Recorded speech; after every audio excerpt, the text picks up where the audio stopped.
বৈষম্য বিরোধী ছাত্র আন্দোলনের পক্ষ থেকে একটা অবস্থান ক্লিয়ার করি। আইন শৃঙ্খলা রক্ষাকারী বাহিনীর যে সকল সদস্য সরাসরি এই হত্যাকাণ্ডের সাথে জড়িত ছিল এবং যাদের বিরুদ্ধে এভিডেন্সগুলো আছে তাদের বিরুদ্ধে আইনগতভাবে তদন্তের মাধ্যমে, মামলার মাধ্যমে হোক, যে কোনো মাধ্যমে, যেই প্রসেসের মাধ্যমে তাদের বিচার হওয়ার কথা সেই প্রসেসে অবশ্যই বিচার হইতে হবে। কেউ একজন অতি উৎসাহী হয়ে নিজের জায়গা থেকে ওই ফ্যাসিস্ট সরকারের কাছে মানে নিজেকে তুলে ধরার জন্য অন্যায়ভাবে নির্দেশের বাইরে গিয়ে অনেকে অন্যায় নির্দেশও পালন করছে। এই কাজগুলা যারা করছে, অন্যায়কারী মানে অন্যায়কারী, সে যদি পুলিশের হয় পুলিশেরই, এটা আমার দেখার সুযোগ নাই।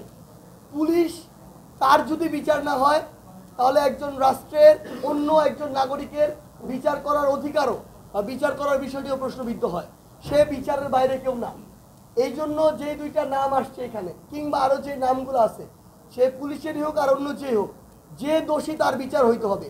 এবং এই যে কথাগুলো এখানে বলছে নামগুলা, এটা অবশ্যই আপনার মিডিয়া দিবেন। এরপরে তার উপরে যদি কোনোভাবে চাপ আসে, আপনার সাথে থাকবেন, আমরা আছি। এসব কালপ্রিটগুলা যেভাবে দেশে একটা হত্যাযজ্ঞ ক্রিয়েট করছে, এই কালপ্রিটগুলা যদি আবার পরবর্তীতে এই মানুষগুলোকে মানসিকভাবে একটা চাপে রাখে, তাহলে মনে রাখবেন আপনিও কোনো না কোনো দিন এটা শিকার হবেন এবং সেদিন আপনি অসহায় হয়ে পড়বেন। কারণ যখন আপনার ভয়েসটা রেজ করা উচিত ছিল আপনারা করেন নাই।